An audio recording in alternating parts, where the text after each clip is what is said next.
যেমন আমার ভাগে 10টা বাড়ি পড়ছে, 100 ভোট আমার ভাগে বা 200 ভোট আমার ভাগে। আমার 24 ঘন্টা সাধনা থাকবে এই 200 ভোট কিভাবে কালেকশন করা যায়, কিভাবে আনা যায়। বাস লাগো তো লাগো, হাতে দড়ি পাও দড়ি। বিশ্বাস করেন আমার মেজাজ কি জানেন? আমার মেজাজ কি জানেন? যদি কোনো গরিব ঠেলাওয়ালা মেতরও বলে আমার পাও ধরলে আমি হাত পাকায় ভোট দেবো, আমি সবার সামনে তার পাও ধরতে পারি। আপনি বিশ্বাস করেন আমার মনে এরকম, বিশ্বাস করেন। যদি একজন ঋষি কামার মজদুর মেতর আমাকে বলে যে আপনি যদি সবাই সামনে পাও ধরতে পারেন তো আমি হাত পাকায় ভোট দেবো, আমি সবাই সামনে তার পাও ধরতে রাজি আছি। কারণ আমি কাজ করি দিনের জন্য, কাজ দিনের জন্য। ইসলামের পক্ষে একটা ভোট আনা মানে দিনকে শক্তিশালী করা, নাকি ভুল বললাম ভাই? দিনকে শক্তিশালী করা। আমরা আগামীতে এক ভোট যুদ্ধে অবতীর্ণ হতে যাচ্ছি। এটা যুদ্ধ, মারাত্মক যুদ্ধ।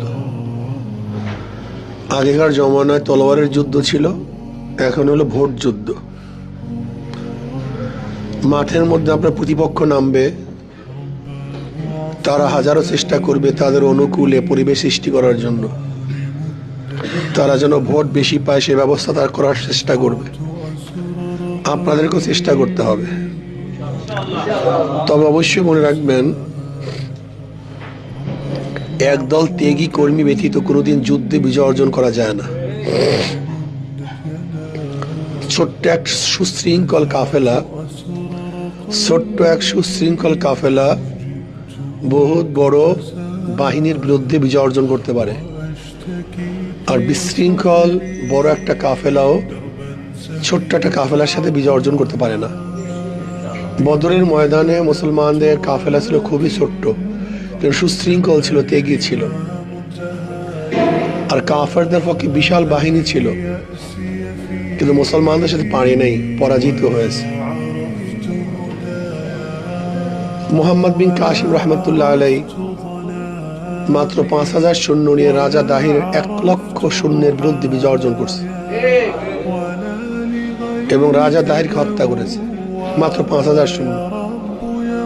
তারেক বিন জিয়াদ রহমতুল্লাহ আলাইহি মাত্র 5000 সৈন্য নিয়ে স্পেনকে দখল করছে। এরা সুশৃঙ্খল ছিল।